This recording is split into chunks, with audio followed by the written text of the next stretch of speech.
Do you know what the best Oreo is? What? It only comes out at Christmas time. The white fudge ones. Those are good. Freaking amazing. Hey, I actually like the lemon ones. Oh, yeah, those are good. The lemon were good. Oreos, man, you got to stay away from them. But, yeah. They're so good. I like to get those oatmeal cookies with the icing on top. Great value. Yeah. I ain't messing with no oatmeal, nothing. That's what's I don't like great. those oatmeal pies. My kids like them. Oh, man. They're so hard and they hurt your teeth, but you know, No one it's really else wants nice to eat them. whenever so they're you always can. there.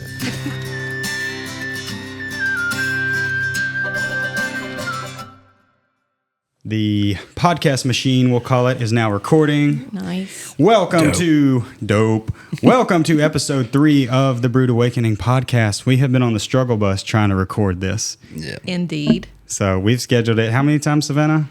9 at least. 9. I don't think it was 9. I think we tried to do it 4 times. Yeah.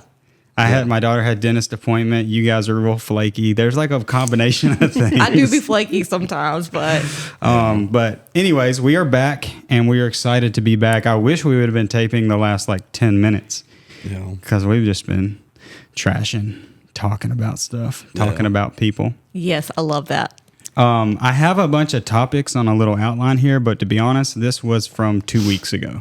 Oh, nice. So I don't know how much is relative. Let's just start with, how are you guys doing? Doing Good. good. What's going on with the business? Tell me the ins and outs and tell me what's new, what's happening. The drama too. And get that mic closer to your face.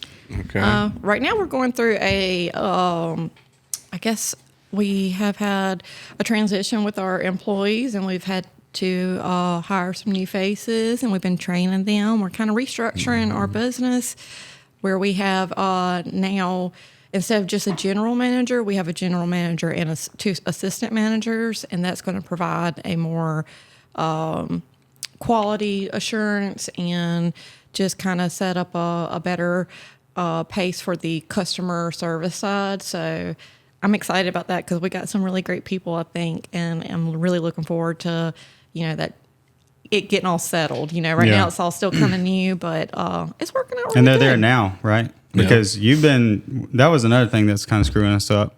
You working. We don't like you working. Yeah. I mean, not like working the machine, you know what I mean? Yeah. I've been baristaing, but it's been kind of nice because I kind of like stepped back into the area and I noticed things that needed to be changed. Yeah. So like I was like, oh, we need a new freezer. So I went and got us a new freezer and it's helped the flow. So it was good in the end. At first I was like, oh my gosh, it's messing up my schedule, but I'm glad it worked out and we got great people. Probably a good practice, like once a year, once every 6 months, just get in there, both of you guys, barista it up, Yeah. right? Yeah. I mean, And I'm sure you guys do pick up shifts because people call in sick, Yeah. whatever. Yeah, I usually am the one that fills in those gaps, but it's perfect for me because I'm more like I like, talking to people and catching up, so I get to see all these people that. But I haven't John's the seen in a while. extrovert, right? In the relationship? no, I'm definitely an introvert. Yeah, I guess he is. I'm an introvert too sometimes. Yes. No, Totally. I don't see that. I am. Really? In what way? There's times I don't want to be out and socialize, and I like to be home too, but I do have I feel like I have a personality, I have a personality just for customer service, and I use that whenever I am working and stuff. Does that make sense? Oh, dude, when I was a waiter for years in college, and I was a bang-up waiter because I used to think of it as a chance to practice acting. Yeah. I would literally be like, right before I went into Applebee's or Olive Garden or whatever, I would just look in the mirror and go, "You are Leonardo DiCaprio." Yeah. I did that as a dishwasher. So, Dude, I ended up moving to Dish Pit because I figured out, well, this was really at McAllister's, but I figured out I can bust my butt on the spud line and the sandwich line, or I can get the exact same pay to listen to podcast, books, and music over here and wash dishes. And as soon as a dish come in, I just hit it. Yeah. I didn't let them pile up or nothing. I'm just chilling back there. Yeah. So I love the Dish Pit. I got much love for the Dish Pit. Yeah, I can imagine that's probably pretty nice. yeah. I don't know. The restaurant, man, it's weird working in a restaurant. I've worked in a good bit. My first job was in a restaurant. I don't know. I hated all the waiters and waitresses. I think it's a good thing for people to, like me and Kate, we met at Applebee's. Oh, She was a hostess. I was a waiter or whatever. Yeah. And we have a deep appreciation for waiters and waitresses. So like we Yeah. have a good waitress, and you can kind of tell, like, is this a single mom? Is this a girl going to nursing school? Whatever. We're big tippers in that way. But we also know we were both awesome at our job. So if you're half-assing it, you ain't getting shit. And you can't lie to me. You can tell me, oh yeah, I put it in, but they brought it out wrong. And I'm like, no, you didn't. Yeah. Like, I will call you on your shit so fast. As a customer, I always try to leave them at least something and a little bit more than most tables try to leave. But working in a restaurant, like waitresses and waiters, they just seem like prima donnas. Like the whole restaurant just kind of revolved around them, and everyone should just be snapping to for what they need and what they got to do. Oh, so back of house versus front of house. Yeah, that's what we call that. It was a real thing. And see, that's another thing with that dynamic. I think it really does. It's kind of like a model for life. Like, because I was always cool with the back of house guys. Yeah. But I knew that, like, when I first started, Applebee's is a good example. You know, these are all just dudes, like, they don't want to talk to waiters. Yeah. So I would, like, when they would go on smoke breaks, I'd go on smoke breaks. I didn't smoke. But I would go out there and just, like, talk football, talk whatever. Yeah. And we became friends. So when I came and asked for something, or I was like, hey, man, I'm so sorry. These people wanted this rare, and they're claiming this ain't rare. I know it's rare. You know it's rare. Can you help me out? And they're like, Forrest, I got you. And they would just do it. Like, but most waiters and waitresses, they don't want to build that rapport. Or like you said, they're kind of like stuck up and like, this ain't right. There, yeah. It's like, that's it's not like how you you screwed me on this table because now they're not going to tip me because of how you cook my steak kind of thing. There's this really good book by Dale Carnegie, How to Win Friends and Influence People. Probably heard of it ever? Okay. no. Everybody, I think it should be mandatory in schools. Of course, they don't want you to learn that in school. But if school was what it was supposed to be, it would be mandatory. And it's basically like, hey, make friends with people because you never know when you're going to need that person to help you out with something. Yeah. Not to mention, it's just the right thing to do. It really is so true. Though I remember whenever I started working, like that was a mindset that I did have. Like I worked at a pharmacy I worked at a daycare, and then I started working at a pharmacy for my like first real job. And I remember thinking, I need to be careful to who I talk to and how I talk to them because I don't know if that might be my next employer. And I try to remind that to my, tell my employees now, like, you don't know who it might be a lawyer coming in and you might need to use that lawyer one day. You better be, having good customer service because you don't know when you might need those people. Yeah. Yeah, or it might be a situation where I was really nice to this guy, and then later on he became a millionaire, and now I have a business. Now you need a piece of that. Huh? Well, no. But like now I have a business idea, and because I was nice to him before, he asked me about what I'm doing, and he's like, hey, I'd love to invest in your company. I mean, it can be that too. Yeah. You know what I mean? Absolutely. I mean, it's the right thing to do, but a lot of times the right thing to do ends up being the best for you. Oh, yeah. You know what I mean? Like they talk about, people who give and donate, they usually get that back like 1.75 the amount of what they give. And a lot of people don't understand that. Like being charitable, it'll actually come back to you in a lot larger form most of the time. Yep. I totally agree with that. I was telling somebody the other day, I was like, I think we all kind of probably grew up with this. There's like this stigma that like people who are wealthy or they either got it being dishonest or it's just like a pre-programming thing and it's not our parents' fault. That's kind of how they were programmed, right? Right. But something that somebody said, it really stuck with me was broke people really can't help anybody. Yeah. I mean, if you're broke, how much are you giving to charity? How much are you helping somebody else come up? There's more than just financially the ways of donating. I mean, there's volunteering. I mean, yeah, but if you're broke, how much time do you have to volunteer?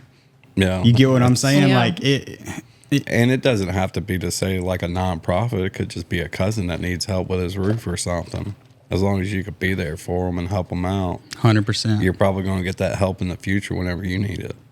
I guess that's I'm like you guys, I'm striving to like eventually have generational wealth. I would love that. But it's not to have like tons of money that I can just count in the back room. No. It's to like retire my mom, whenever somebody needs something that I love, I can just drop everything I'm doing because I'm not tied down to a, 9 to 5 slave type job where, sorry, I can't come help you.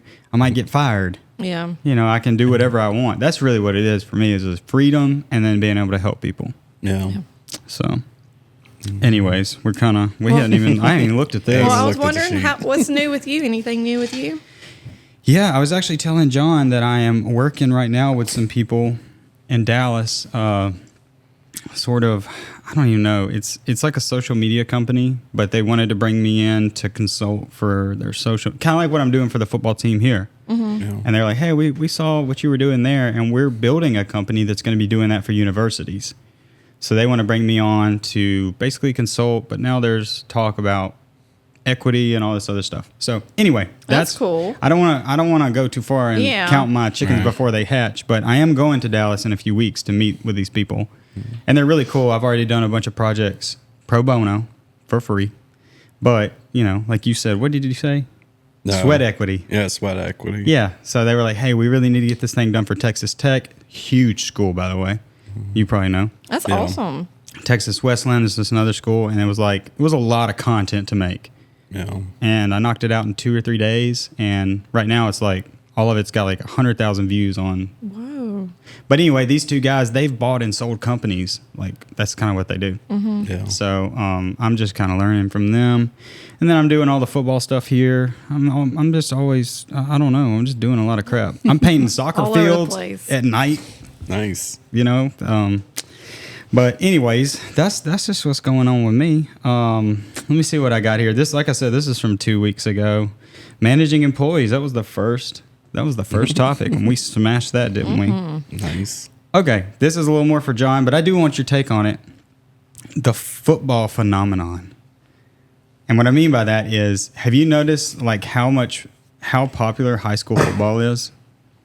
No. Not at all. I'm sorry. Well, no, I mean, just think about it. Like tonight, for example, you guys are going to be there, locked in a cage. Yeah. There's going to be about, I would say, 4,000 people, Wow. between 3,000 and 4,000 people a at good George turnout. County High School. We have went to football games here in the past, and it's always been packed out. Yeah. It seems like there's always been a huge gravitation to the Friday night,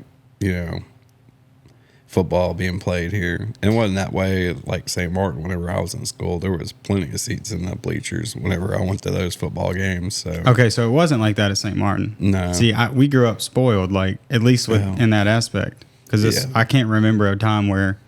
Now, if we're playing somebody like, I don't know, Forrest Hill, which is close to Jackson, the away stands aren't going to be packed. Yeah. But we're playing Stone County tonight. yeah, 40 I heard that's 30 to 40 older minutes. rivalry that's kind of just came back in because of the redistricting or something. Yeah, they just got back in their conference or whatever. But Yeah. my point is not just our town, but okay, there's gonna be 3,000 to 4,000 people there.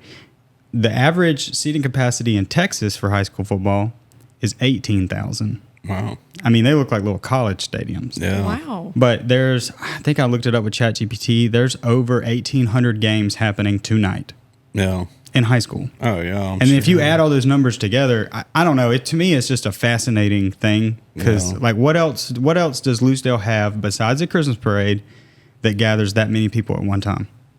I guess Gingham Tree. Oh yeah, Gingham Gingham does. Tree is Packed. yeah. People from everywhere come for Gingham Tree. So The there's whole Gingham town. Tree. There's the Yeah. fair, probably. If you count church on Sundays, Yeah. there's probably that many people spread Oh, out. yeah. But I don't know. To me, it's just like The car something we're so show, used yeah. to. We're so used to high school football. Mm-hmm. We're in it or we're living here. But from the outside looking in, I bet it's like, whoa, your whole town is at this thing. Yeah. Plus some other people. So Yeah, I never really thought about that. yeah, and then the other thing I think about is it's the ultimate team sport. And I grew up playing football and soccer and golf, and I love all these sports. But football is different because you've got the team, you've got the cheerleaders, you've got the band, you've got the quarterback club, you've got ROTC out there. I mean, it's like there's so many moving parts. It's just Yeah. fascinating to me. I Oh, don't know. yeah. Not from a sports aspect, but from a psychological, cultural aspect. But yeah, I do enjoy watching the football games. It's just really tough to get to because I mean we got to find babysitters and stuff like that. It is really difficult to take a 4 and 2-year-old just about anywhere. Oh, and have them 100%. sit down for longer than 10 minutes. It's so much fun. Yeah. Yeah, no, I feel you. I got season tickets and my babysitter is at the game. Yeah. I got my the grandparents, so I got them 2 tickets just because, like, I'm going to be filming.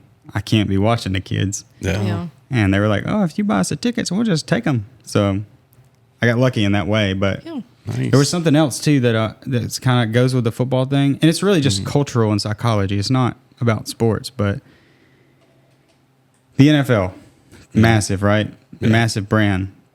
But college football seems to have a bigger audience to me. Yeah, I don't know. Or as big. Let's just say it's as big. It's as big or bigger. I mean, it's got to be. There's more schools. But why? Because the good players, the best players, Yeah. are in the NFL. Like, yeah. why is there such a big following for college football? I think it's well, for one, you got the alumni that are just all about their school that they went to. Like nobody went to see or went to school at New Orleans for the Saints. You know what I mean? They don't have that kind of tie to it. And that's where I think the high school thing trickles down, right? Yeah. And then there was somebody, what's the guy who plays for the Rams? Yeah. Quarterback? Oh, Goff? Kurt Warren? No, it's a golf guy. Something golf. Goff. Oh, yeah.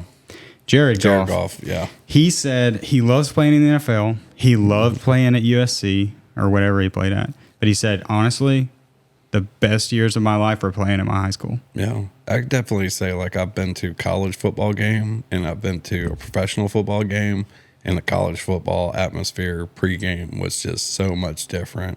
It was like, it reminded me of Mardi Gras in Biloxi whenever I was growing up. Before the parade starts running, everyone's just walking around, talking, socializing. As to where, like, the professional game, it was more about just go in there and watch the game and then leave. What about you? What did you do in high school? Because Nothing. nothing. You went and just sat. Well, Well, it ain't got to be about football. We can get off that subject. no, I did nothing really. I did the nursing class, but yeah, I'm not. You weren't an I'm not extracurricular talented. girl. That's not true. Okay, let's talk about that because that bugs me. What is the definition of talent? Can somebody look this up? I would guess like people who can, sing or do art or, I mean, that's all talent. No, but what's the definition of talent? I understand you're equating those things with Yeah. talent, but what is the definition? I'm about to look it up while you think. John, what do you think? Maybe having an above average skill without really having put in as much work. Yeah. See, that's where I hold on, talent. Like That's kinda where I having struggle. a natural gift at something. Well, that's where I struggle with it because, as you guys probably know, in my past, I've been like a full-time musician, and I sucked when I first started at, say, 10 years old. Yeah. But I just liked it, and I said, you know what? I think I can do this. I think I can get good. And 4 years later, I was like winning my talent shows. Yeah. So that's where I struggle with the talent thing because I'm like, Is it a natural gift? Is that It what does you're not saying? have to be. I don't yeah. think. Yeah. I think hard work beats out talent every day of the week. So there's actually ChatGPT says there's a big debate about the word talent. There's 4. If you ask 4 different groups, one would say it's a natural aptitude or ability. I think that's the most commonly conceived notion of talent. You either got it or you don't. But that's not true. Look at Tom Brady, going back to football. Tom Brady was like this lanky, Yeah. like that at the NFL draft, they were like, this guy needs to go home. Yeah. Then he's like the GOAT, okay? Developed skill or experience, that's where I kind of lean because if you have the will, I just think you can do anything you want. Yeah. That's just my belief. A person with a skill, and then there's historical. Okay, forget that. But yeah, let's just stick with those 2 things. Well, can it be both? I think it can be both. I think if you have just a little glimpse of it, little spark, and like you said, put in the work. Yeah. Yeah. Whenever it comes to my mind, like talent, it means like for some reason or another, they just take to it like a duck to water. But I believe somebody who's willing to put in way more work than just a person with talent, they'll beat that person with talent every day of the week. Eventually. Yeah. I do agree with that too. You know, And that's what bugs Talent me. only gets you so far. Yeah. What bothers me about what you said is you're not talented. Caitlin says the same thing about herself, and it bugs me so bad because it's like, yeah, you might not be able to just. And Caitlin, my wife, can sing, but she like sings bad on purpose. Aw. You get what I'm saying? Every now and again, I'll hear her singing like for real, and I'm like, babe, you have a great voice, and she'll be like, you didn't hear that. And I'm just like, I think though, like, I don't know if it's the school system or just the way we're programmed. You know, if you ain't got it right out the box, you ain't got it. You know what I Yeah. mean? Yeah. Yeah, I guess I could see. Like, So you are talented. well, I don't know in what way, but sure. I think everybody is. Like, there's no, like, how could you not be talented? Everybody's talented. everybody is gifted, I guess. Yeah, they have their strong points, but truth be told, there's more like there's things that is talent that's more valuable than other. Yeah. So, you know, I don't like to try to lean on anything. Like, say I am talented at something, I like to believe that I'm not. Mm-hmm. Just so I know, like, hey, I'm going to have to work hard. If I want this to work, I'm going to have to learn how to be better and be better at it. Yeah, me and my brother both kicked at George County, and I was the kind of kicker that, like, I had to really practice. Yeah. Because I kicked a soccer ball great, but then a football is way different. You got to miss the goal. You got to go above it. But I had to really, really work at it and practice. And then I ended up being pretty average. Yeah. Just your average kicker. No scholarship offers for that. All good. Had a fun time. My brother, on the other hand, was born to throw a football, kick a football, but he'd rather fish. Yeah. He can kick a football 80 yards. He can throw a football 80 yards. Yeah. And coaches would beg him, Kenyon, please, like, play quarterback. We'll teach you the plays. You're going to be like the next whatever. Yeah. And he said, nah, I'm just going to kick and go fish. And he didn't even really want to kick. Yeah. But he just, his friends played football, so he did. But, like, that's a good example of somebody who's just got it. Zero drive. I mean, he has drive to do other things, but he had zero drive to be an athlete. When he had, like, I always joke, I was like, dude, please, I wish I would have just had his out-of-the-box talent. Because I got the drive. If I would have had, like, and we have different dads, so his dad was like a football star. But anyway, he's a good example of somebody who is like that. It's like I've always been good at math, but would I want to sit in a room and crunch numbers all day? Like, no, that's not something I want to be good at. Yeah, for sure. Yeah, I think we just tell ourselves stories. We tell ourselves stories that are not true. And that actually goes into my next topic, which might be a little in left field for even me or you guys, or definitely the audience, is abundance and opportunity in America. No. And I guess the way it ties in for me is like, I was told a story, whether it be knowingly, unknowingly, subconsciously, consciously, that my family we were just not ever going to be like, we were never going to have a lot of money. That's just a story. And it's not my parents' fault. Just that was the story their parents told. You get what I'm saying? Yeah. And I think we tell the same story to our kids, or some people do. I try not to. I tell my kids, you can do whatever you want to do. You want to be a professional singer? You can do it. You want to be this? You want to be that? I don't care what it is. You can do it. Yeah. And so I don't know if that's changing or if people are. What do you think, Savannah? I don't know. Do you have a story like that? Is there something that there was a story you were told that you grew up with that you don't like? Let's put it that way. Yeah. There's a few things that comes to mind. I don't feel like I definitely wasn't encouraged to do like shoot for the stars. It was pretty much embedded in my brain that I was needing to get out of high school, get married, and have children. Really, I was actually told at one point, I was 18, and I was told that my body is a ticking time clock, and that I needed to be thinking about having children, and that's what I did. And I'm thankful for my children, and I'm glad that I went through everything that I did.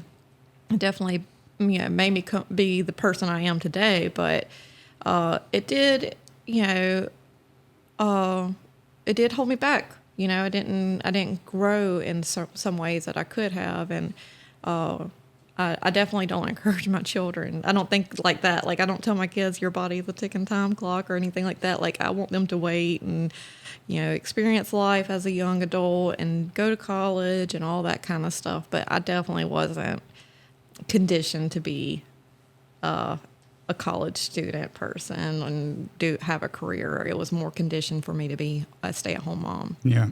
What about you, John? Yeah. Whenever I was like 12 years old, my dad was like, whenever you turn 16, you're coming to work construction with me because you ain't college smart. So you better learn a trade, and I got one for you. And then, yeah, people told me that I was going to end up probably like my Uncle Joe, who was an alcoholic, drug addict in jail. So I guess I spent They said that? Yeah. Why? Because you look like him? I was a bad kid. Okay. I mean, I did get in a lot of trouble coming up, and I didn't really start to get out of that until maybe like high school time, going into adulthood. But I felt like that kind of drove me more whenever I was in my 20s to kind of prove everyone wrong that, I could be a lot more. And that's where the Marines comes in. I'm not dumb. I can learn how to do things. And I think I proved a lot of people wrong. So, dude, there's a lot of people out there that didn't have that like self-belief, foresight, and just kind of went with the story. Mm-hmm. That's what I did. Because that's the thing too. Children are so impressionable. Yeah. I mean, that's why you see, kids that are really bad behaved in really bad neighborhoods. They don't know any different. Yeah. They're just mimicking what they've seen and what they know. That's their world. To them, that's normal. Yeah. So that's really impressive that you were like, no, I think I could do something good. You could take that negative and just drown in it and go with what, like, this is how it's supposed to be, or you can use it as like, oh, I'm gonna have my chance to rub their faces in it one day. John thinks differently than most people, or at least than me. That's definitely how we're different, because I love it when somebody tells me that it's not going to work, and you're oh, dude, you're so dumb for thinking anything like that. Dude, I'm the exact same way. I'm the exact same way, dude. I'm like, feed me more. I had somebody tell me in 2012, and I think it was somebody close to me, but I can't remember who it was. It was a family member. They were like, because I had quit college and I bought a camera, and I was like, I'm just going to shoot weddings. I figured it up. I can make $2,000 every Saturday. Mm-hmm. That's more than most people make, at a job. Oh, yeah. And somebody close to me said that was the dumbest thing. You're not going to make any money, and you're putting because I had a kid too. They were like, you're putting your family in jeopardy doing that. And I was just like, all right, we'll see. Yeah. Because I did the math. I was like, there's 187 weddings every Saturday in Mississippi. I'm sure I can land one of them. Yeah. That's kind of my thought. Well, I had people that was discouraging to me whenever I came out about opening up a coffee shop. I was working at a pharmacy, and I was like, I'm putting my notice in. I gave them a month and told them I was leaving the pharmacy. John, check that camera real quick. Is it recording? Yep. Okay. It's about to turn off. Anyway, I want to make sure this camera's rolling for this. You're right. Yeah. But anyways, one day one of our customers came through the drive-through. And I wasn't like advertising to everybody that we were opening up a coffee shop. Basically, only the people that I worked with knew. And this customer comes in, and she was like, "Who's that stupid girl opening up a coffee shop?" And I was the girl, and I was like, "That's actually me." And she's like, "Don't tell me you don't quit your job. You need to keep this job. That's a dumb idea." And I was like, I already put a deposit on the place, so yeah, this is happening, But it was hurtful, because I knew that the people that I was working with was talking trash about me at that point. But Yeah. Well, that brings me to the opportunities in America. Like, how hard was it to get that job? I mean, just realistically, was it really hard? Did you have to go through fire to get that job? Mm-mm. So if things don't work out, can you not just go back and get another job? That's true. Yeah. You see what I'm saying? But we have it, another pre-programmed. You got it, John? Trying to. Yeah, that little button is kind of like, it sucks, man. Yeah, it's a red button. It's kind of under the cage. I got a little length on my fingernail now. Watch out for that mic. But it's another pre-programmed condition, right? It's like, you got to get a good job and once you get it, there's no way you'll ever get another one of these. Yeah. Yeah. It's Yeah, you're right. such nonsense. And it's part of, dude, we can get into this conspiracy, but it's true. It's just part of the top-down conditioning that starts in education. It really starts and ends in education. But because they need worker bees, you know what I mean? But Yeah, it reminds me of Jim Carrey's story where he talked about, he said his dad was the funniest guy he had ever seen or heard. And every day, he took notes from his dad, and his dad, he was an accountant, and he worked an accountant job. And then whenever he was probably like 12, I think he said he was, his dad got fired. And he's seen like the vulnerability there was in that so-called secure job that his dad went and took.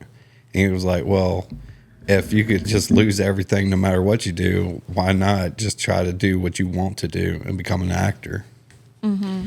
yeah, I think we That's a very talked good about that point, on yeah. like one of our other episodes. It's like being a business owner to me is more secure because I own it. If I'm an employee, you can fire me any moment and I don't get a say. I don't get I guess you could count workers' comp as some kind of cut, but I don't get a cut. Like, it's way more risky, right? Or is it the same amount of risk? It's About the same. They even out? I don't know. It really, I guess there's more upfront risk whenever you start a business. There's more of your own time involved and your own money, and you're putting all that in like right at the beginning. Yeah. As opposed to if you go get a job, you don't have to put all that in. Mm-hmm. But I get surprised, and I'm not trying to discourage anybody or anything, but I get surprised that whenever I don't talk about how much I make. My dad taught me, don't talk about that. No. Just keep it to yourself, because it will make people treat you differently. If they think you make too little, they'll treat you like you're poor. If they think you make a ton of money, they'll be asking you for it. You get what I'm saying? So he was like, it's better just to like, don't tell anybody. Yeah. But I do have people around me that will divulge that information of their own situation. And it blows my mind. I go to myself, I go, that's all you make? And you go there every day? And you drive an hour? Mm-hmm. Bro, you would be so much better off starting I'll pick up your trash and get a trailer and just drive around. No. I mean, it's just like. But in the short term, that's a lot of people are really short-sighted looking. I think they can only see like, how's this going to affect me next year, instead of how's this going to affect me 10 years from now, what decision I make today. Well, I think it's too just a lack of education, Mm-hmm. But don't you think that, we need people working and. Oh, no, we definitely do. Like, Yeah. I don't know. We can't all be business owners. well, and it's like my parents, they're very much so clock in, clock out type of people, and they're happy. Yeah. If you're happy, I'm all about it. But I'm more talking about the people who are unhappy, dissatisfied, and scared to just go do what they want to do. Yeah, Or I guess that's for more a what I'm different talking about. job or career or something, Yeah. My parents are like, my mom's been doing the same thing for 30 years. She loves her job. She loves being a part of that team. She is proud of the logo that's on her shirt. Like, that's awesome. Yeah. But there are so many people that are like miserable as hell. Yeah. And they've always wanted to start that landscaping business, or they've always wanted to we heard that a lot. bake cakes. People come up to us and be like, "Oh, we wanted to open up a coffee shop. That was something that we wanted to do." And we're like, And I've met "We did it." Somebody's got to do it. I've met plenty of people who have started a business and then quickly realized that's not the lifestyle they wanted, and they got rid I of met it those people and too. went back to work, and that's totally fine. Like, my dad was one of those people. That goes to my point, though. Like, give it a shot, because you can always go back. Yeah, but Yeah. there's definitely a good set of bit of tough stuff to deal with as a business owner that you don't have to as an employee, and I could definitely see how that can scare people off from wanting to do that. And it all changes from one industry to another too. You don't know. I was thinking about the other day. I drove by and saw a fencing company sign and thought, wow, I'm so glad I didn't open up that business, because then I would have to be putting up fences, Yeah. But I I do wonder, like, about that person that owns that business. Are they still putting up fences, or do they have it all sourced out to their employees? We stayed baristas for a good minute, and then finally we were able to. Yeah. Yeah, I remember when y'all had the the one in Monk's Music, that one. Mm-hmm. It was just you guys. As far as I remember, I would come in. I think there was For one about other person. 3 years, we worked open to close 6 days a week. Yeah. And I was pregnant through a lot of those. A good bit of that. I mean, yeah, it's easy to look back now like, oh, yeah, that was just 3 years. But while you were in it, you didn't know if it was going to be 3 years or 30 years. Yeah, there's no like set, hey, this is how long you're going to do this. Yeah, definitely not. We had pretty much like checked in our mind that we were probably going to be 40 years old, still throwing coffees together and opening up and closing the shop every day. Yeah, which even still wouldn't have been a bad gig. I mean, you own it and you get to hang out with each other and interact with people, and nobody's being like, hey, you clocked in 5 minutes late today. Yeah. Yeah, it was great. We had a great time. But we like what we're doing now, too, Yeah. It's just a new chapter, right? Yeah. New learning experience, and you're getting to do what you love at a little bit bigger scale. Yeah. So that's cool. Talk to me about, that bridges me into this. John has been getting some influencers to talk about coffee. Let's talk about that. He's been working hard on that. I'm so proud of him because, he has done his due diligence on that. I don't even know if I said that word right. But you did. I'm not good at like messaging people back or commenting and reposting videos and stuff like that, but I'm trying to get better.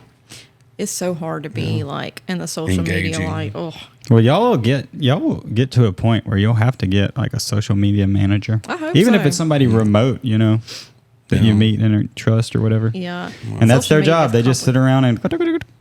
Yeah, we'll see when we get there. I'm sure one day I'll probably have to hire a plumber or electrician, but those days hadn't came yet. Yeah. Yeah, you still doing all that. Well, it's like levels, right? It started with, we have the little shop in Central. Then we have the Main Street shop. We're the baristas. Now we have people who work for us. Now we have the factory. Now we have a bigger factory. Now we have social media manager and a videographer full time, aka Forrest. I'm just kidding. That's right. But it's just levels. Absolutely. It's just levels. I think y'all are just going to keep leveling up. I think so, too. You'll blink and.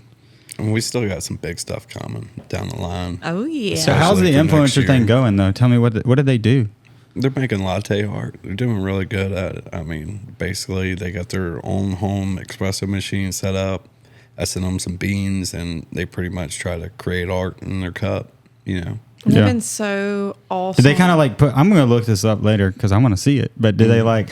Hey, I got some opossum coffee from Loosedale, Mississippi. No, it's more subtle than that. More subtle? It's Okay. like, our logo is there on the side of their espresso machine. Oh, cool. Okay. And they'll have the bag sitting there, and then they'll start their pour and everything. Did they ever like plug it? Like, hey, by the way, I'm using this coffee. If you guys want some, check out the link. Yeah, I love the way they've been doing it because it is like subtle, but it is right there. Like you can see our logo on the back. I think marketing wise, that's probably. I was telling him earlier, I think that's the best strategy. It is. Because, like, that's your launch pad, right? You get all those influencers doing that, and then you could run an ad and target it to people who watch those influencers. So not only they're watching the content they want, but when they do see an ad, oh, that's the coffee I saw in Bob Smith's latte art. We need to be working on an ad, too, by I know. the way. We had to talk about that. I think this is a good strategy to like build that up because then when you get ready to launch the ad, there's already like a audience that has your logo in their head. And like honestly, if we don't get any sales out of it, it just feels good to help these people out and trying to grow their own personal page. Like even if we don't get the first coffee bag sell off of it, if it helps them improve what they do and their audience, it's nice to be able just to help out. Because, I mean, we're a coffee company. We got plenty of coffee. Yeah, it's nothing to send a bag or two. Yeah. And it's cool being like seeing their growth, But that marketing strategy feels more organic to me. It's a win-win. It helps them. I do think you should be selling coffee, so I think it will help you. And it's like natural. It's not like a hey, do an ad for hey, this is brought to you by Opossum, which is fine. And it's nothing like that. It's just but there's nothing wrong with that either. A lot of times they'll ask us, how do I purchase your coffee? I'd love to use your coffee, and then I'll just come back like just give me a place to send it, and I'll send it to you. Yeah, that's and cool. I'm not saying, hey, I want at least 6 videos, and I want this in these Yeah. videos. I'm like, do what you want with this coffee, and I'm happy to send it to you. Dude, if that can work, that is like the way to go. Yeah. I mean, I know you're going to do it anyway, but I'm saying if it worked as a sales strategy and marketing strategy, that is the way to go. We've had it's like crazier ideas work, so. Yeah. And we've had least crazier ideas not work, so. That's true. Who knows what works? For sure. It's a hit and miss kind of thing. Yeah. Well, look, that brings me into this topic, the downfall of young minds. Let's get serious here. No. Social media. This is social media we're talking about, which is like on the positive spectrum. But there's like a big concern with social media in terms of the negative, especially with young people. I have an 11-year-old daughter. I don't know how y'all feel about it, but she doesn't have social media. Yeah. What are your thoughts on our generation versus the new generation of social media? And you guys talk to each other because I got to pee so bad. Yeah, I don't know. Because social media was so new whenever I was coming up. It's definitely a lot different because there was no social media really. I mean, we had MySpace, and MySpace was really cool. Yeah, But- but we didn't have a phone in our pocket to where we could constantly check it all day, every day. That's true. It's like you spent maybe an hour whenever you got home going over your MySpace page and what everyone else was doing on their page. But I probably spent more time actually talking to those people in person than I did on their social media. Yeah. Well, do you think it does make the generation now that it's being exposed to social media? Are they getting, what is it called, brain rot from it? I don't know. Because, I mean, it wasn't like it was uncommon for me to sit in front of the TV for hours whenever I was a kid. So Yeah. just trade one screen for another. But you are having like interactions with people that you know, and a lot of times these kids can make it like a negative interaction where it's, you know, bullying and it's being displayed for the whole world. So I feel like it is a concern for, you know, kids because that kind of stuff is detrimental and it will definitely affect them. I feel like, too, there's probably more safeguards these days than there was back then. I don't know about that. You don't think so? I mean, know. remember when the Roblox? I mean, we let Evie and Marley, they played Roblox for a good bit thinking that it was safe. And then it comes out that there's predators on it. And then Snapchat, I don't even know what's going on. Hold on, with my kids Snapchat play this, so anymore. tell me what it is. Roblox had where there was actual predators on there messaging the like kids and stuff. Yeah. Damn it. Yeah. Yeah. So, I mean, there's nowhere to go that's completely safe, but your kids are going to grow up and they're going to be exposed to these things. It's part of the way of the world. Yeah. I see technology, exposing your kids to technology early is okay. Like, you know, I don't think you should make tablet kids. You know, I'm not trying to say that, but, you know, our kids, technology is advancing every single day, and why not have them on board with what's going on in the world around them? And too, like, we're aware of these things now, as to where, like, when I was a kid, my mom had no idea what was going on AOL chat. You know what I mean? That is true, yeah. But I was talking about the dangers of like bullying and the cyber stalking and all that for kids, because you don't know who your kid could be talking to. The kid doesn't know who they're talking to, and they think they do. You know, kids are not smart all the time, so it's dangerous. It definitely is, but I mean, what can you do, really? Yeah, I think as the technology advances, we almost have to the truth has to advance. Yeah. You just got to educate your kids. Exactly. Earlier. On the dangers, yeah. And I guess that means that you need, as a parent, you need to be educating yourself. You need to be involved on, you know, I don't do Snapchat, so I don't let my kids have Snapchat because I don't know what's going on Snapchat world. You know what I'm saying? So I do let them have a Facebook, but I'm on Facebook and I know what's going on Facebook, you know? So, you know, that's kind of how I the one that freaks me out, and y'all tell me, am I being too judgmental here? Like when we were kids, we didn't have all these green-haired, weird kids. Do you know what didn't? I'm talking about? No, we had a few, but Oh, we had plenty at my school. but St. bro, Martin, it's not 06. it's not at the same level, dude. I'm sorry. know, really? It's not at the same level. But here's the thing. Okay, the green-haired kind of kids we had, you know, they were more just like goth. It was more of a style for them. No. Does that make sense? Like the social media that kind of freaks me out is Discord and like the way that some of these kids are being brainwashed. And it's a story too. They're telling themselves, "I'm weird. I can't," you know. They're telling themselves something, dude. Because I'm not saying everybody has to be the same, but there is like a concern in my head. It's like, why are these kids? I mean, I see a kid at the gas station. Like this chick looks like she does not look good. I know she's in high school. She got blue hair. She does not look healthy. And to me, is her mind healthy? If the outside looks unhealthy, you know what I'm saying? And like to me, social media has a big part of that because they're glued to social media. That's like their friend in a way. No. They're just doing video games all day. I mean, look at the 80s and 90s, though. I mean, that was they had some radical looking people back then. There wasn't nobody the corn shirts, like posting that on the internet. Yeah, that's true. I think everybody, especially in that age, they're trying to define themselves, and it's. I had lavender hair whenever I was in high school, so It's not so much about the color either. I know I like kind of feel pinpointed like- that, but I feel like it's really easy for just about every older generation to look back at the new generation and be like, they're doing it all wrong. Because they did it with millennials for years. Yeah. For years, they were like, millennials are ruining this country because they want Facebook or whatever. There was always some like these whiny millennials. That's how we got labeled as. yeah. But I mean, we were the I mean, first. hey, I'll agree with them. There were some millennials that suck. Yeah, but I mean, look what we got thrown into. I mean, I graduated in 06. The housing market was in 08. I got deployed to Iraq in 07. I mean, the BP oil spill 2010. I mean, it was one after another. And you talk about a tough job market to be thrown into as an adult, a young adult. Yeah, you're damn right. I had a reason to whine. Yeah. I think about that reminds me of like the kids coming out of high school or college today, like how god awful hard it has to be to be paying bills like $1,500 a month rent. Yeah. As a just graduated high school.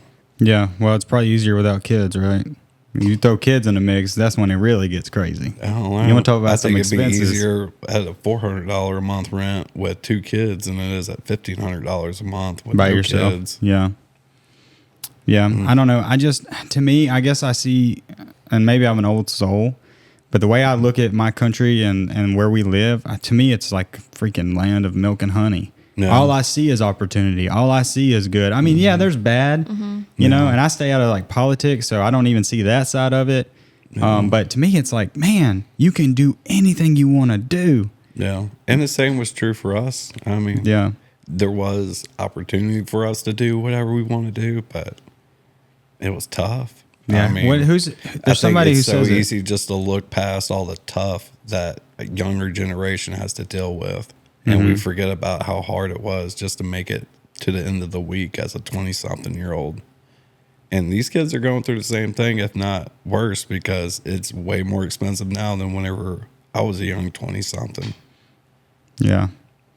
Yeah. To me, it's all mindset. It's like Henry Ford, you know, if you say you can't, you say you can, you're right. No. You know, if you say times are hard, you're right. But if you say times are good, you're right. yeah, I'm trying really hard not to be that old guy who talks crap about the kids because they might surprise you. I mean, I feel like we surprised Gen X and, you know, the boomers of what millennials are doing. I guess my concern is like we did have social media, but it wasn't like the staple of our life. Yeah. You know, we were just getting into it, and it was more of a fun thing, and there was some bad stuff happening with it, with like MySpace and all that. But now it just seems like, well, it's in your pocket now. it's in your pocket. Yeah, back then it wasn't. It was harder to You had access. to get a laptop. It's so wild to think about that because, like, the other day I was thinking, I have a flashlight on my phone. I could literally have a flashlight on me That's trippy. all the time. At one point, we did not have flashlights on us. Like, we would be like, oh my God, we need a flashlight, and struggle with that. We were talking about like what it might be like for migrating to Mars one day as the human race. And it's like, is it going to be space stations? Will it be teleportation? And she was like, I don't see teleportation at all. I was like, well, 50 years ago, nobody would have believed that we'd be walking around with a cell phone in our pocket. Yeah. Dude, okay, so y'all probably have a memory and I want to hear it, but my memory of like, there's one memory I have of the cell phone technology really just, that was like the staple in my mind. This is when it got real. Yeah. I remember the first time I was able to stream a video on my cell phone. And it was unbelievable to me. Like, I remember it might have been Netflix or YouTube, one of the two, but I remember watching a show on my phone.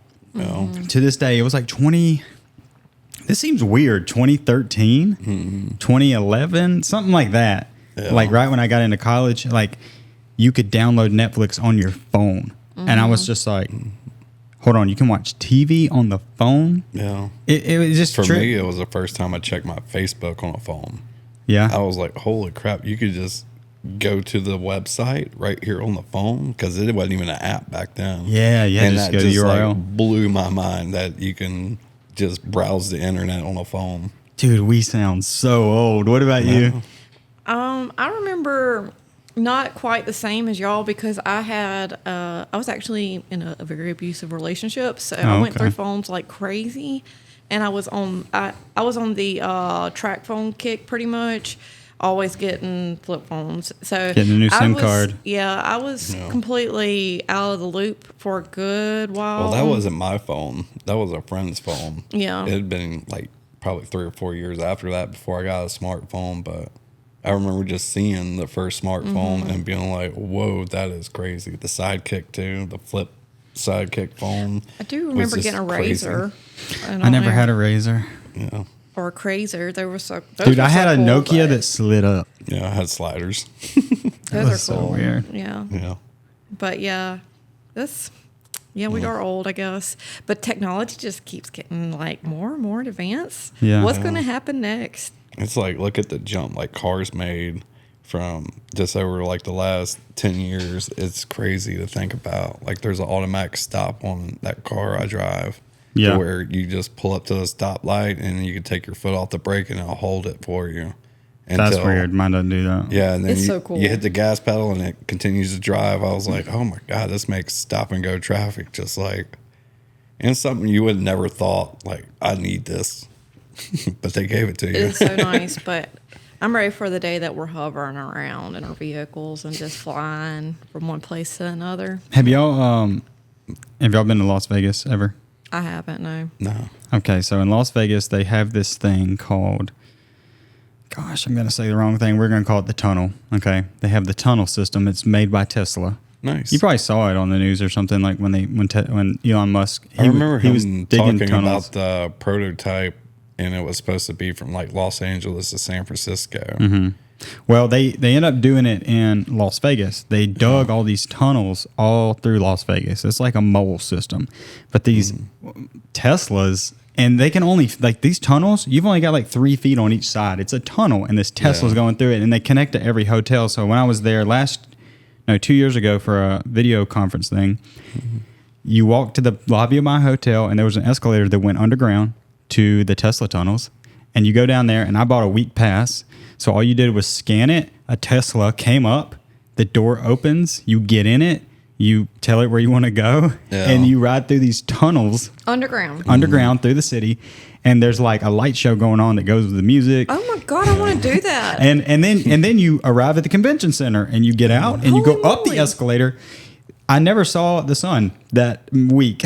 Wow. I mean, I did because I went outside a few times, but like I didn't so have to see the neat. sun. Well, that's kind of like they're talking about the future car travel being ran by AI to where nobody's driving any vehicles. And if you need a ride, you just send it in and a car pulls up and Wouldn't drives that be you where you need to go. I don't think you're going to see that in Lucedale for a hot minute, but or You the might tunnels. be surprised. Yeah, that's true. Because honestly, it would just completely eradicate all the traffic accidents that take so many lives every year.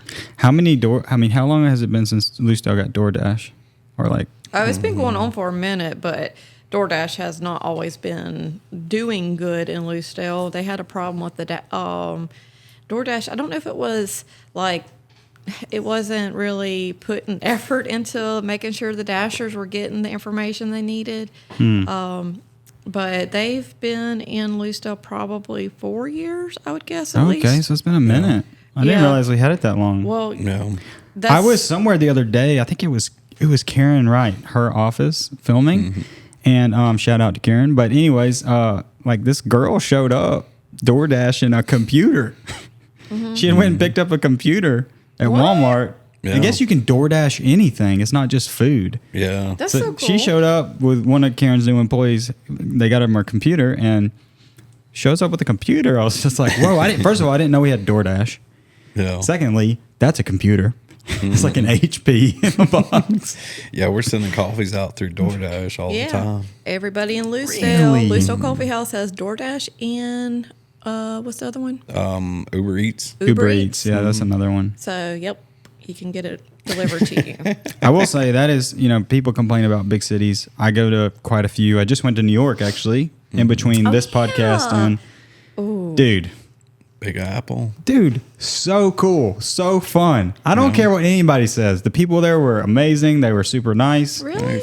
The tennis Some US of my Open. best friends I was in the Marines with were from that area, that New York, New Jersey, Pennsylvania. Bro, I mean, I've been to New Jersey like 4 or 5 times for work, and I can see New York from there, but I just never had time to like go tourist it up. Yeah. But we got there. We first thing, this is crazy. So first thing that happened when we got off the plane, I just about had to fight a guy.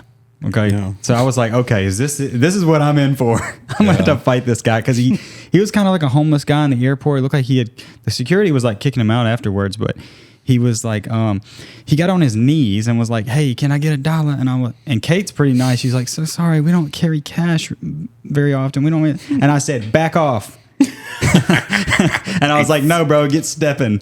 And like he got closer and closer, and I said, bro, I will literally kill you, like make you eat your teeth right now. I don't know you. I don't want to do that, but you're going to have to back off. And then he started screaming at me as he walked away, and he had something mentally wrong with him. I feel kind of bad for being so mean to him, but I'm in a place I've never been with my wife, so I've just got to be like cutthroat. I'm like, back off, bro. Like, get stepping. I get it. So I had to be like that, but he was screaming. He was like, he's saying he hoped I effing died because I wouldn't give him $1.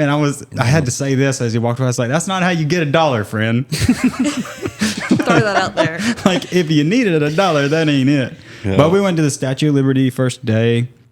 And we walked everywhere, by the way. We walked 19 miles, I think. Nice. Like, we walked so much. Ooh. But we went to Statue of Liberty. We Not rode. a kid-friendly vacation, huh? Kids weren't there. That's good. It was just us. But we went to like all the big things you got to do. It poured like it came a monsoon in New York City. Yeah. And have an umbrella or nothing. In New Orleans, that would have been ankle deep. It was like that there. Like Yeah. the drainage system that people were saying the drainage sucked or whatever. But we didn't know the US Open was happening a block away from where we were eating. So we went to this pizza place just to get out of the rain. We were like, there's a pizza place. Let's go eat. Nice. We ended up going in like the #1 pizza place in New York. Ah, What that's score cool. did you get it?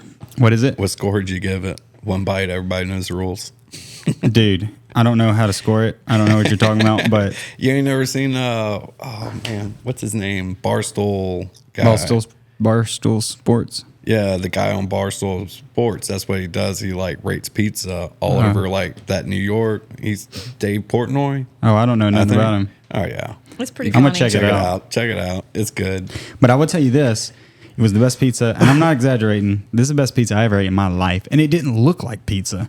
What did it Yeah. look like? So it was like, okay, you know how our pizza is like in layers, and it's very like, it's all together, like you can tell.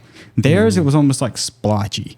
Nice. It's like they had a crust, and they put the meat, and they didn't have pepperoni, by the way. They had something else. They were like, Italians don't really put pepperoni on pizza. That's more for like a calzone. But they were like, this is kind of like pepperoni. You'll like it. And then they like classic. they splotched their the Mozzarella? cheese, the mozzarella. Yeah, it's like in these big circles, kind of just Oh, wherever. that's so good. It's not like covered. Does that make sense? I know what you're talking about. You eat it with like a fork. Okay. It doesn't come cut hardly. What? It's not like in slices. No, I like that crust to be so like baked so good that it's like a plate. Like you hear a crunch whenever you fold it up. Yeah. Yeah. And then that's like, okay, so they told us that there's like the street side pizza. And that's the kind that you fold up and it's like, it's at a stand That's or my it's in kind that of pizza. Yeah. This was different. This was like sit down Italian. It was almost like pasta on a crust. Yeah. That's kind of how I Interesting. would describe it. But it was really good. I got an Italian beer. The U.S. Open was happening. There was a bunch of tennis coaches and players in there. And I don't know, it just struck me. I was like, those look like some pros or something. Yeah. And then somebody was like, yeah, the U.S. Open's happened 2 blocks from here, which is like the biggest tennis tournament That's cool. in the world. And we were just like, we didn't know. We didn't like come there for that. And then I met a guy in Mobile a couple weeks ago. I was working for Century Bank. And I told him, I was like, yeah, I was just in New York and went to the U.S. Open. He was like, I'm a tennis coach. I was there. So he was cool. there at the same time. Yeah. So Yeah. it's a small little world we live in. Oh, yeah. It seems big, but go to New York. It's cool. I And want to go. That would be fun. One day. Yeah, we one got day a lot we're of gonna- places. the we whole wanna trip go. for 2 people cost us about $1,000. Yeah. Nuh-uh. Yep. The tickets were $79. How long were you there for? 3 days. Nice. Okay. Yeah. There's a bunch of We cities walked, up though, that everywhere. way that I like to Yeah. check out, like Philadelphia. I've been there. It's beautiful. Dude, Philly is like so, it looks ancient. Yeah. Well, it's like the oldest. Like, Yeah. Like that's where America really got started. That's what whenever- struck me about Philadelphia is it looks ancient. Yeah. I Yeah, would that's really say- where it all got started for America. Like before New York got where it is today. Like New York was big back then, but Philly was where all the actual moves were Stuff being was made. happening. Yeah. Yeah. When I was in Philadelphia, I stayed in the Best Western, right? Yeah. But it was like literally a block from the Liberty Bell and all this other stuff because that's where I was filming at. And when you walk the streets, it's like, I can't even explain it, dude. It was like, you see movies, like historical movies. I'm not talking about documentaries. I just mean like historical movies. Like you could just film a movie there right now about the, Yeah, Boston's another place I'd love to go I hadn't see. been to Boston. And I hear like Boston's a lot like that. I bet Boston's the Philadelphia. same. Yeah. Yeah. But yeah, that's where the Marine Corps was born, was Philadelphia, That's wild, man. in a tavern.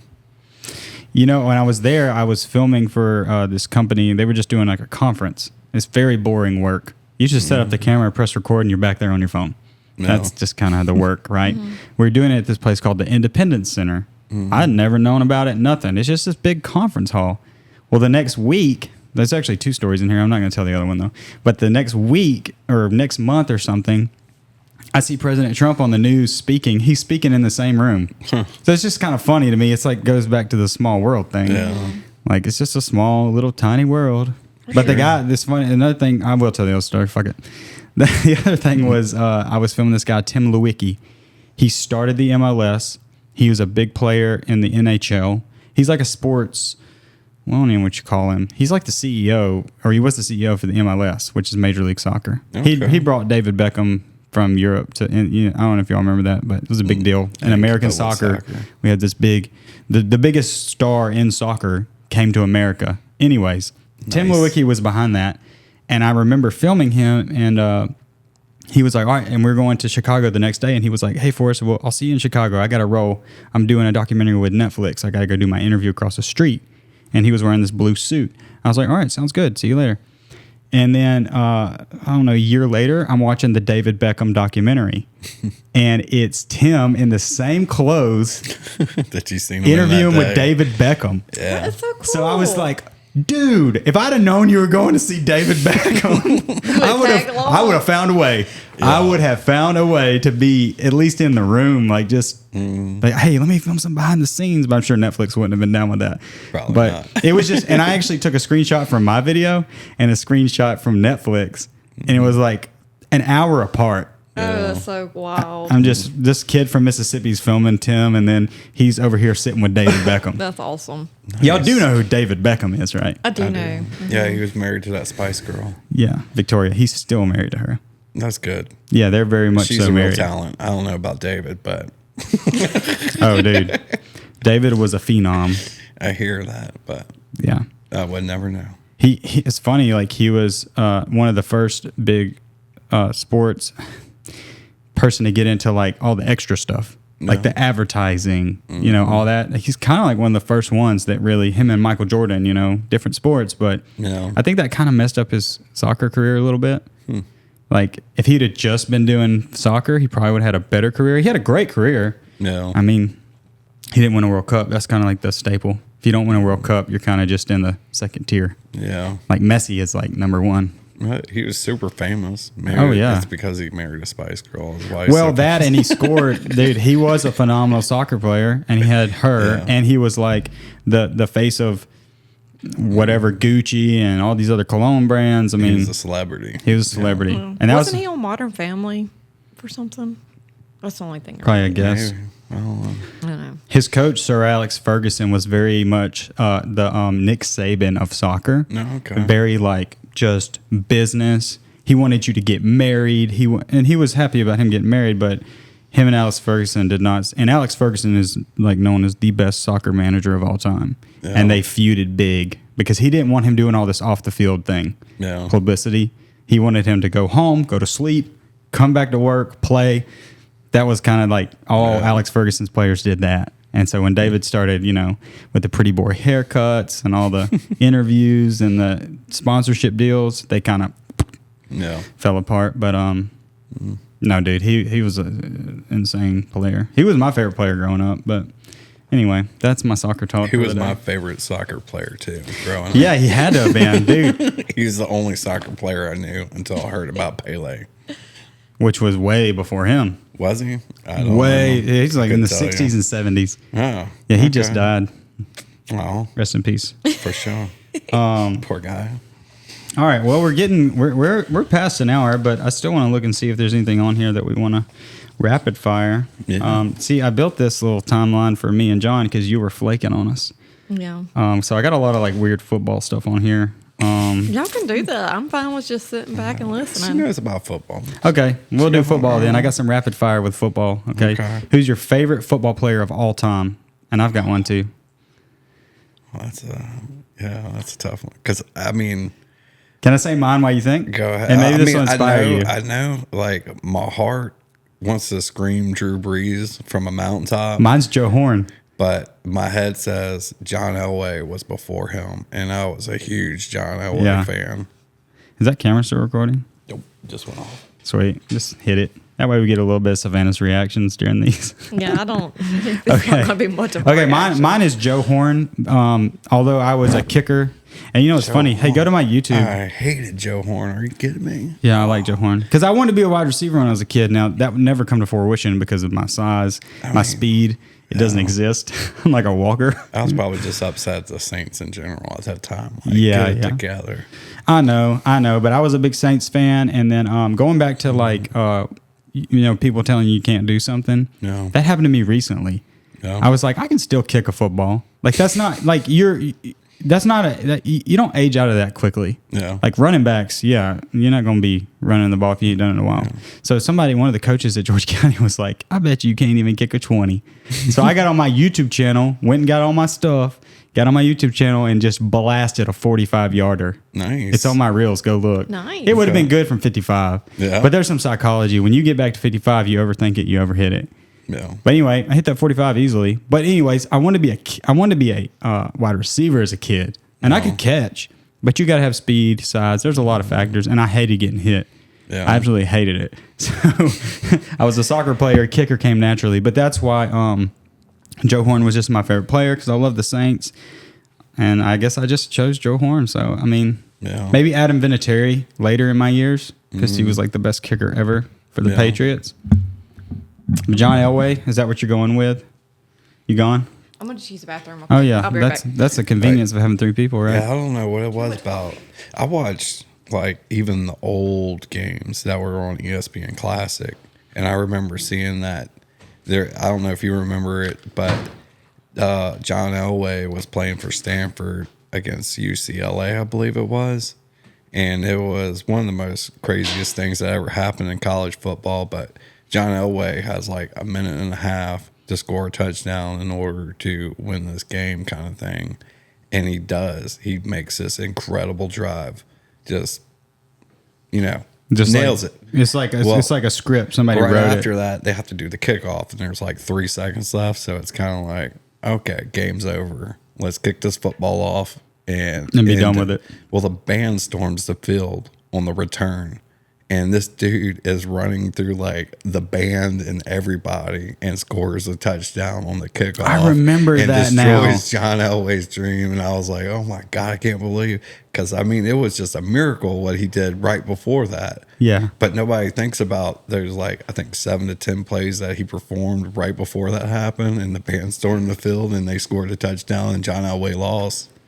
Kind of reminds me of the Alabama-Auburn kickoff. Do you remember that? Oh, yeah. That was wild, bro. I watched that. I was like watching that on TV, and I just couldn't believe it. But that's very similar. Yeah. Okay, another rapid fire thing. What? Oh, I kind of want Savannah in here for this one, so we might skip it. Okay, Savannah, you got to pipe in on this one.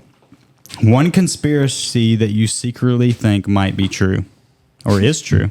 A conspiracy that I secretly think is true? Yes. God. Or it just is true. That you're just like, nope, it's true. Yeah. Mine's easy. Mine's 9/11. I'm gonna go with the. That's I'm gonna go with exactly that. what I was thinking, actually. And I know John's probably going to say the same thing, but he's got a lot of. But if we all have to pick a different one, and I've already called 9/11. Okay. Okay. Okay. Let me think. Hold on. Gotcha. God. I know one that's been proven true that I think is just crazy, and that's the CIA pumped crack into the inner cities throughout the early 90s and late 80s. Really? To help fund the Contra. Nicaragua was going, they had been overthrown by the communists, and the communists were taken off, and the CIA wanted to train rebels to overthrow that communist government, but Congress said no. So the CIA bought cocaine from Colombia, brought it to the United States, distributed it there, and used that money to buy weapons to bring to Nicaragua. And The that's CIA, actually been though, proven true. The CIA, they don't do anything shady, right? Yeah, but they I'm were joking. also like, you're talking about all the way up to the president okayed this thing. And Yeah. it was kind of like a way to work around Congress by keeping it super secret. But it was also destroying all these inner city, kids. That's Yeah. where the crack epidemic came from. That's where AIDS explosion came from, was from cocaine being pushed in these cities. What about you, Savannah? What? Hold on, before I move on. Oh, no, go. There was a reporter that exposed all this named Gary Webb, Okay. and his death was ruled a suicide. He shot himself in the head twice. Oh, yeah, that's talent.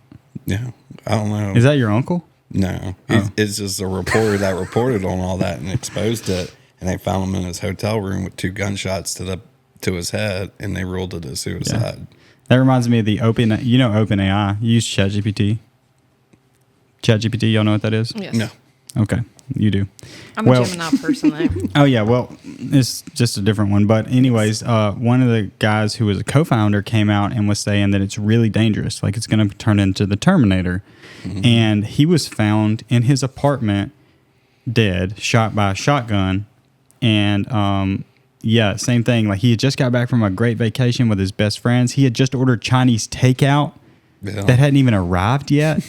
And they're like, oh, he was suicidal. He's suicidal. Yeah, totally. No. And then just last week, the CEO, Sam Altman, was asked about it by Tucker Carlson, like kind of came out of left field.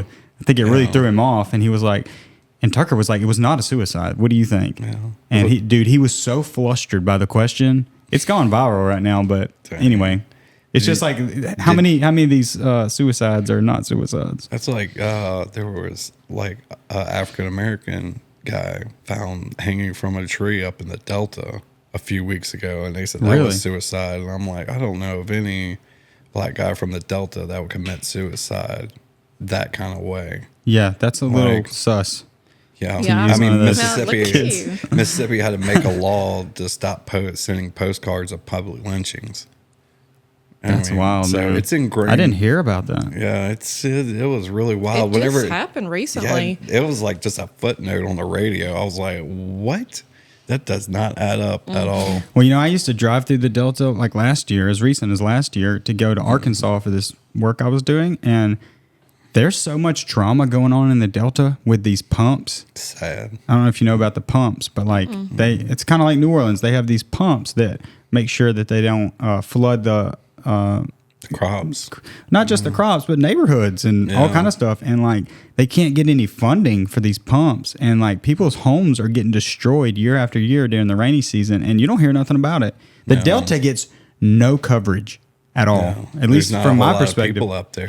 But when I drive through it, people have spray painted on the side of old 18-wheelers, on the side of water towers. I mean, it's like a protest, and it says "Fix the pumps." Oh wow! It is unbelievable. It deserves its own little documentary. Sad. Yeah. I stopped. It's funny. I actually stopped to purchase a firearm because there was this cool gun store, and I found a gun I'd been wanting.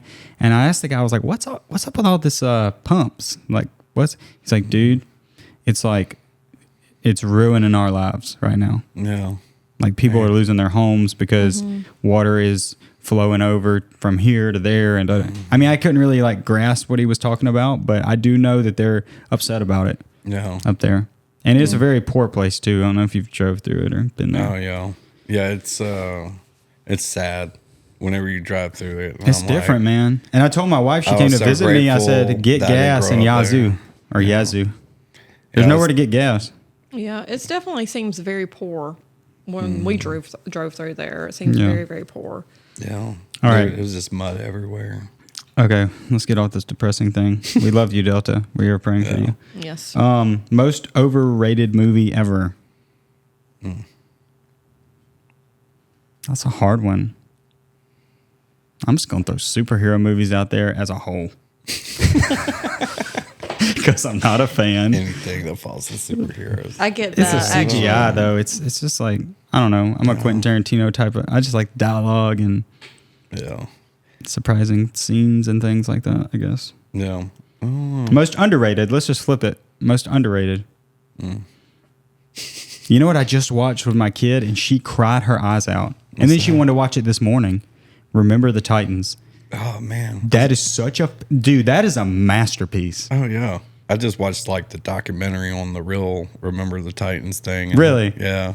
T.C. Williams High School. Was that it? They said like the original story. It was 3 different high schools from Alexandria, Virginia. Yep, and they combined. Well, yeah, like the actual T.C. Williams was already integrated though in real life. Okay, and it was made for juniors and seniors. Gotcha. That area, and they combined all 3 of these schools into one, and they were saying that football team would have won state no matter if no one was coaching them because the players from each 3 of those schools were that they were getting all-stars basically. And the biggest part of that rivalry was just because they were different schools and they were used to playing each other. It'd be like if Leakesville and Lucedale all of a sudden became one school, and you're putting Leakesville players with Lucedale players, and now they're fighting for starting positions.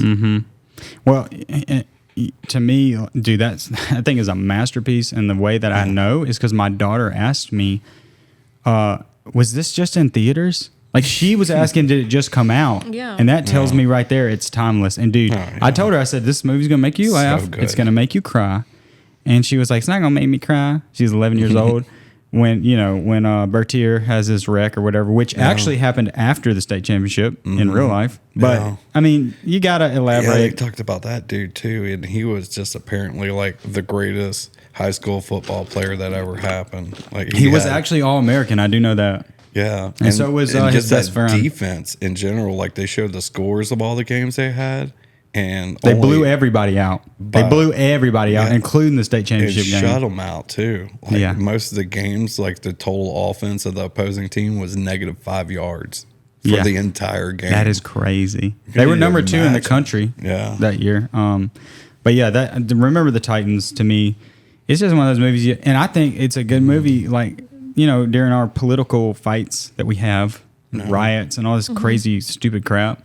Be a good movie for the president to be like, hey, everybody needs to watch this movie. I mean, it's a good heartfelt story of like, just because we're different doesn't mean we can't come together. And I love the way that they go to camp and they're like best friends. And when they come back to their town, the whole town still hates each other. Not ready to change. And it really changes their perspective of like, we became best friends and these people are still like fighting. Yeah. I think my daughter took a lot away from that movie, and that was last night. So it's like fresh on her mind. She woke up this morning and was like, "Can I?" She woke up at 5:30 and was like watching it again, which is encouraging. I'm like, okay, you like good movies. Yeah. Thank God. Okay, you have one underrated? I don't know if it's underrated, but I think The Patriot's a good one. We watched that recently. Bro, The Patriot is so freaking good. It is. It's even good on TBS. Like, just Whatever. with the commercials, Yeah. and he's chopping up like a mud monster instead of blood flying That's all over him. It's insane. mud. Yeah, that's that one scene that I probably would have to fast forward when I show my daughter that movie. But and then Well, his if you show son, it to her on TBS, he's covered in mud. oh, it's mud. Yeah, Yeah. he's just muddy everywhere, and mud's flying up in the air instead Jeez. of blood. Dude, me and my brother were obsessed with that movie, and it's pretty gory. Like old Red Dawn. Yeah. That was the movie shown to me after 9/11. And I was like, oh, I got this to look forward to. Wow. Okay, so that was a really good one, Savannah. I appreciate you saying that one. Okay, what's your go-to late night snack? Cookies. We love cookies, yes. It's Chocolate chip cookies. No, let's be specific because Chip mine's great Oreos. value chocolate chip cookies. Great value, huh? Yeah, we're great value for like family. That's where we stay. I'm good with great value if it's like Q-tips And or don't something. get me wrong, like I know how to make chocolate chip cookies that taste way better than anything they sell at the store, but Yeah. like It's so convenient easy. and I'm a big easy. Oreo guy. I love Oreos. Yeah, Oreos too dangerous for me. Like I'll go through the whole sleeve. See? That's what I'm Yeah. saying, bro. I don't. It's like I might as well just bring drugs into the house because Yeah, that's my rule. Like, if you have a vice, it just cannot be in the house. Yeah. If it's not in the house, I'm good. I'm not going to go to Dollar General 5 minutes away.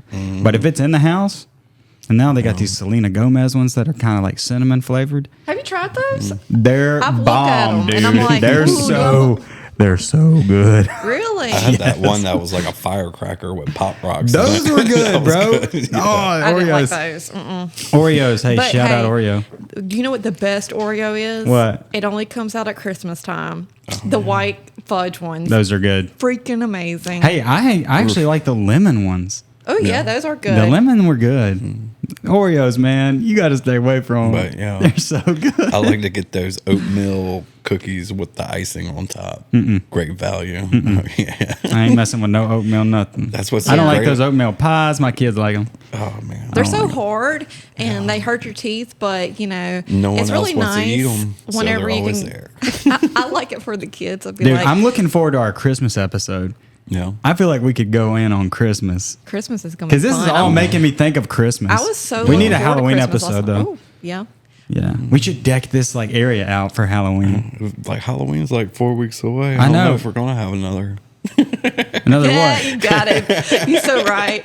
We might not It have might another be one. November By. before we get No, another no, podcast. no. Let's just plan that. Let's just make our next one the Halloween episodes. Okay. Or episode. I'll bring some decorations. Y'all bring some.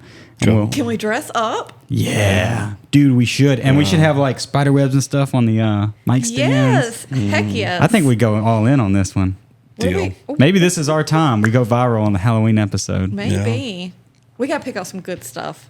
Yeah. I don't know what I would dress up as. Maybe Beetlejuice.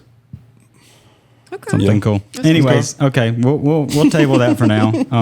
I am gonna try to go to the high school. Do y'all mind if I leave some of this stuff and just come back? Leave Are y'all here everything today? if What are you y'all want. doing?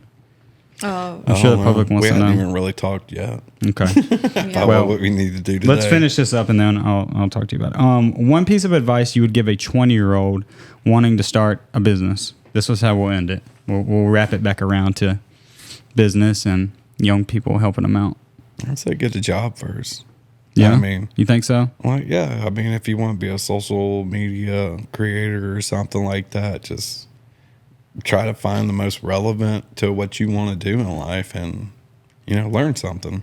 There's nothing wrong. I think with that's that. good advice. Like, because I don't think any of us skip that step, right? Well, I think it's important because, okay, so talking about employees, I have trained a lot of different people. And one of the things I definitely like to look for whenever I'm trying to find a new employee is if they have a work history. Because it's whenever you're bringing in a new hire that's never worked before, you are literally teaching them everything down to work ethic, how to stand, how to talk to people, how to answer a phone, how to You are their work history. yeah, and they don't understand to just do, like, they don't understand that they just need to do stuff. They need so much direction. You have to tell them step by step. They don't think, oh, I need to go pick up that broom and sweep up that pile. They wait for me to tell them, you know, and that's because they have missed that, you know, part of their life. If they I feel like people do need to understand work ethic. And there's so much that we've learned from working jobs in our younger years that we now implement into our coffee shop. Yeah. Because we knew it worked where we worked. So it's like, well, let's do it. Mm-hmm. And if we didn't have that kind of experience, it's kind of like, you know, us hiring to assistant manager. Whenever I worked at Family Dollar, there was always a manager. There was never, like, not a manager. And managers had the keys, and they were the ones responsible. If anything went wrong during that shift, they were the ones to talk to.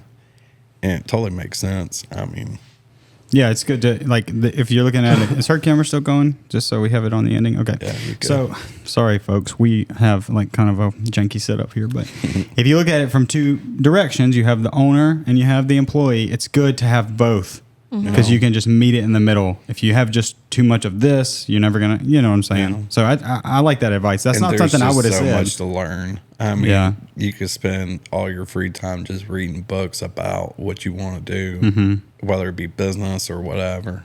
Well, I can attest to it because I always say I've had 4 or 5, and I don't know how I've done it, but I've had 4 or 5 mentors that were my bosses, and they were all, if they weren't multimillionaires, they were getting there. Yeah. And I learned so much from these people. And I don't even know, like, even my mom has asked me, how do you get in these rooms with these people? I'm like, I have no idea. I guess it's divine.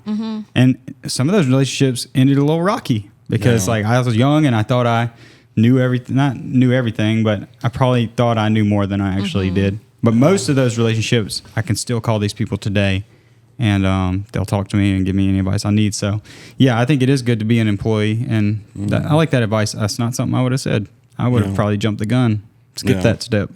Yeah, I don't know. I mean, there's just so much value you can find working, and you're not risking, you know, your own financial well-being trying to learn this stuff.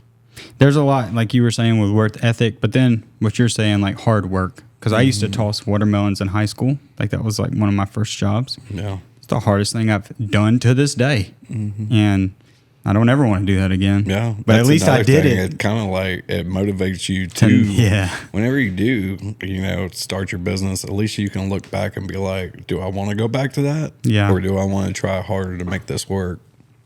Yeah, well, I like that advice. That's a good way to end this one too, guys. Thank you so much for watching the Brewed Awakening podcast, brought to you by Opossum Coffee, opossumcoffeeco.com. No, opossumcoffeecompany.com. Jesus, why do I always say co? Because it's in the description. You don't need to know what it is. Don't type it, click it. TC. Yeah, don't type it, click it. We will see you on the next episode of this podcast, which will be the Halloween edition. Right, I think we 6/7. should shoot for that. 9/10. Yeah, whenever it comes, man. We don't know, but because we're all busy. But thank you for watching. Make sure you like and subscribe, and we will see you on the next one. Peace. Bye.